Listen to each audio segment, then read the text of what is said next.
Bismillahirrahmanirrahim. Assalamualaikum warahmatullahi wabarakatuh dan salam sejahtera. Alhamdulillah. Marilah kita bersama-sama mengucapkan syukur kepada Allah SWT lantaran keizinan dan jua saya dapat bersama-sama guru-guru, murid-murid dan pembaca setia majalah Dewan Siswa terbitan Dewan Bahasa dan Pustaka DBP dalam bicara ilmiah majalah dalam kelas pada kali ini. Mauduk perkongsian minda pada kali ini ialah majalah Dewan Siswa, wadah ilmu remaja, manfaatnya dari kulit ke kulit pada era bacaan luas norma baharu ini.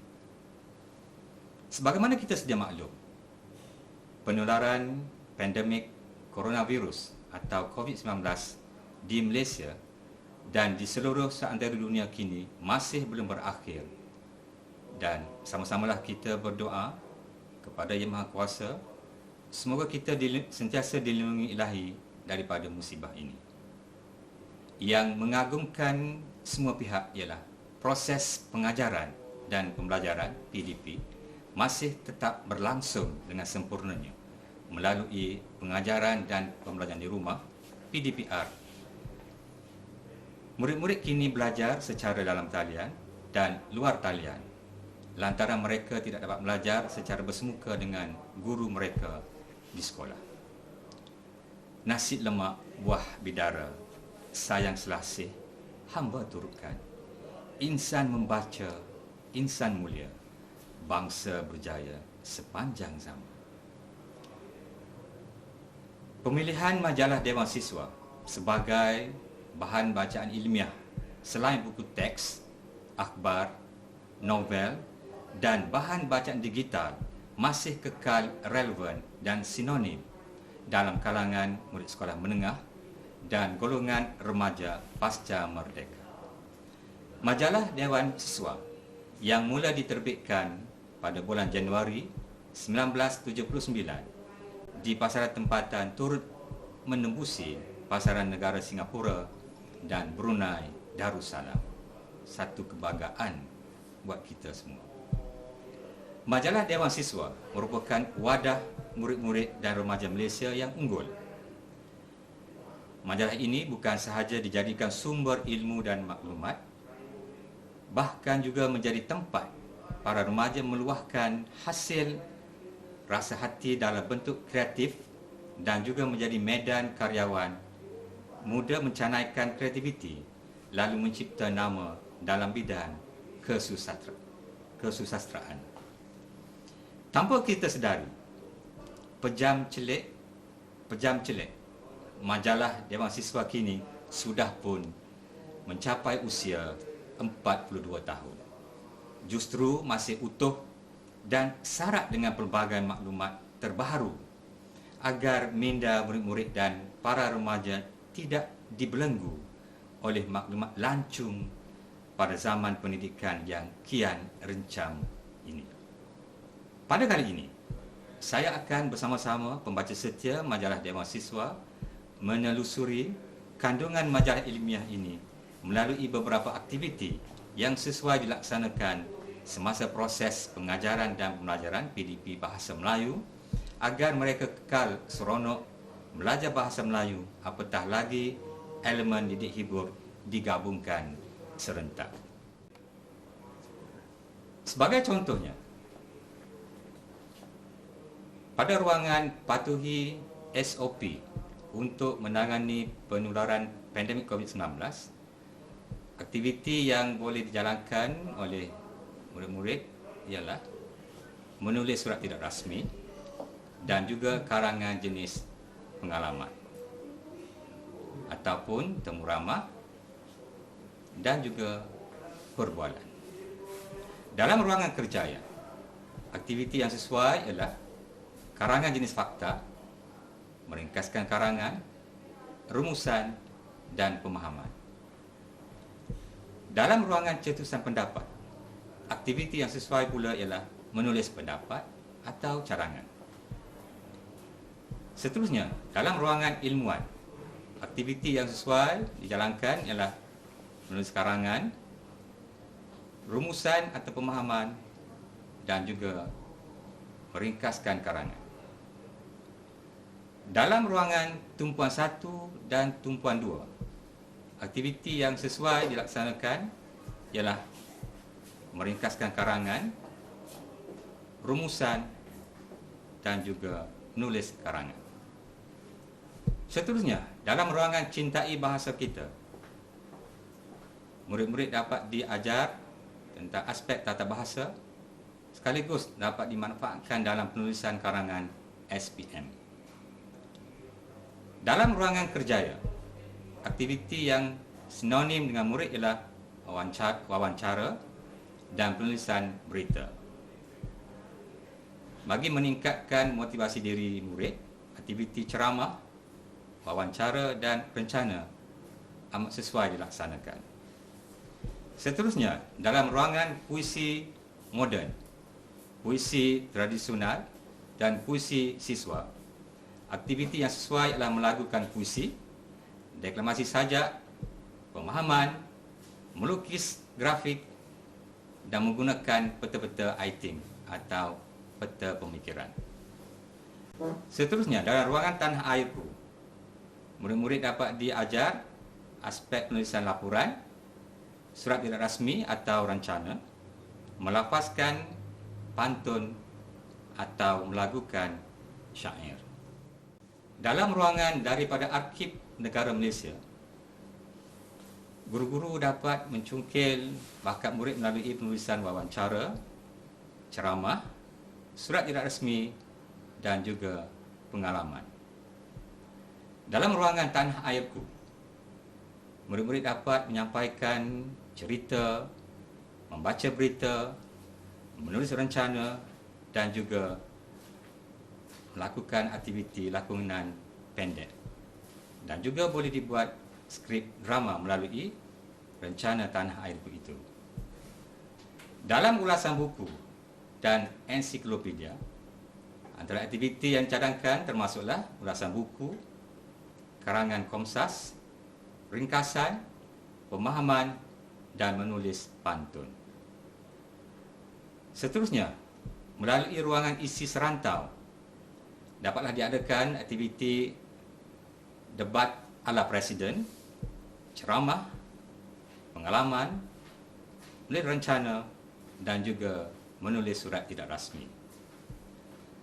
Dalam bimbingan SPM untuk subjek bahasa Melayu dan bahasa Inggeris, aktiviti yang dicadangkan ialah wawancara, ceramah, rencana dan menulis surat tidak rasmi. Dan seterusnya, dalam ruangan teka silang kata, dapatlah dimanfaatkan penggunaan kamus dewan atau kamus pelajar. Tidak dilupakan, melalui majalah Dewan Siswa ini juga adanya iklan ayuh berkarya dengan Dewan Siswa untuk mencungkil bakat terpendam murid-murid pasca merdeka kini. Jangan lepaskan peluang murid-murid untuk berkarya melalui majalah Dewan Siswa, majalah dalam kelas sejak 1988. Baiklah, lazimnya aktiviti lain yang sering dijalankan oleh Persatuan Bahasa Melayu di sekolah ialah pertandingan bahas, berbalas pantun, pidato atau syarahan, forum, berpuisi, mendeklamasikan sajak dan sebagainya. Kebanyakan aktiviti ini hanya melibatkan segelintir murid sahaja, manakala yang lain hanya menjadi penonton. Melalui pelantar Google Meet atau Zoom, aktiviti sebegini boleh diadakan semasa PDPR dengan melibatkan murid secara bergilir-gilir. Murid-murid pasca merdeka kini amat suka sekali melalui PDPR yang berbantukan peranti elektronik beserta bahan bermaklumat daripada majalah Dewan Siswa seiring dengan perkembangan revolusi industri 4.0 yang mahukan belia kini sentiasa berilmu, berpengetahuan dan berfikir di luar kota. Yang perlu ditegaskan juga ialah walaupun murid-murid kini sedang menempuh PDPR, aktiviti kelab dan persatuan masih boleh dilaksanakan secara dalam talian. Inisiatif ini adalah sejajar dengan usaha pemberkasaan pentaksiran berasaskan sekolah PBS oleh Kementerian Pendidikan Malaysia KPM untuk memastikan murid kekal aktif dan sihat. Dalam hal ini, setiap aktiviti kokurikulum secara dalam talian melalui penggunaan majalah Dewan Siswa perlulah mencakupi bahan rangsangan iaitu pengetahuan dan tugasan murid. Bahan rangsangan boleh disediakan oleh murid dalam bentuk video, gambar, petikan atau nota ringkas. Penggunaan telefon pintar yang canggih kini memudahkan penghasilan video kreatif oleh murid sama ada secara individu atau kumpulan, iaitu secara maya. Manakala tugasan pula bolehlah disediakan oleh murid dalam bentuk soalan, iaitu melalui Google Forms secara dalam talian dan penyediaan projek atau kerja khusus pula secara luar talian. Selanjutnya, majalah Dewan Siswa amat sesuai sekali amalkan oleh guru dalam konteks pembelajaran kontekstual. Sebagai contohnya, aktiviti melukis komik daripada cerpen, watak dan perwatakan, menukarkan rencana kepada pantun, syair dan lirik lagu, menukarkan puisi kepada grafik, dan menukarkan grafik atau gambar kepada puisi, pantun dan syair. Melalui pembelajaran secara konseptual, murid-murid dapat mencari, membina dan mengaplikasikan maklumat. Seterusnya dapat disesuaikan dengan kecerdasan pelbagai dan juga dapat mencari maklumat secara inquiry, penemuan dan aplikasi. Dalam hal ini, guru sebagai pembimbing dan pemudah cara. Di samping itu, majalah Dewan Siswa juga bermanfaat untuk diimplementasikan dalam program MDK di sekolah melalui teori kecerdasan pelbagai yang berupaya untuk memperkembangkan potensi dan kecerdasan murid dalam suasana yang bermakna dan menyeronokkan. Sebagai contohnya, kecerdasan verbal linguistik. Aktiviti yang dicanangkan, murid menulis ayat dan frasa yang indah atau UBI, ungkapan bahasa indah. Pemahaman bukan sekadar menjawab soalan dan juga menzahirkan perkataan bombastik. Dalam kecerdasan logik matematik, murid-murid dapat menjawab teka selang kata dan juga membina teka selang kata. Kecerdasan visual ruang, murid dapat menterjemahkan puisi kepada bentuk grafik atau lukisan. Kecerdasan kinestetik, murid dapat berlakon, berdrama, menyanyi, melakukan puisi dan mestamu, iaitu melodi sajak tanpa muzik. Kecerdasan muzik pula, murid-murid dapat melakukan sajak, mencipta lirik lagu dan melakukan pantun. Dalam kecerdasan interpersonal, murid dapat meramalkan watak dan perwatakan, seterusnya meramalkan pengakhiran komik. Kecerdasan intrapersonal, murid dapat menyambung cerpen, dan yang akhirnya dalam kecerdasan naturalis, murid dapat menukarkan rencana kepada pantun, syair, sajak dan lirik lagu atau lukisan. Hakikatnya, majalah Dewan Siswa, wadah ilmu remaja, akan terus dominan dipelihara dan dibaca oleh pembaca setia, baik murid sekolah maupun golongan remaja yang sentiasa mendambakan ilmu mantik untuk dimanfaatkan selagi hayat di kandung badan. Kerana minda yang cerdas lahir daripada pengamalan membaca junjungan besar Nabi Muhammad sallallahu alaihi wasallam. Sebagai akhir kalamnya, walaupun dunia sudah melepasi pelbagai zaman dalam beberapa dekad, budaya membaca tetap mendominasi kemajuan dan keagungan sesebuah bangsa. Sejarah telah mencatatkan bahawa bangsa yang berjaya antara lain dicirikan oleh masyarakatnya yang memiliki budaya literasi. Kontradiksinya, sesuatu bangsa yang mempunyai kekuasaan atau kejayaan dalam suatu bidang tidak boleh mempertahankan miliknya tanpa budaya ilmu yang mantap dan teguh tinggalan leluhur.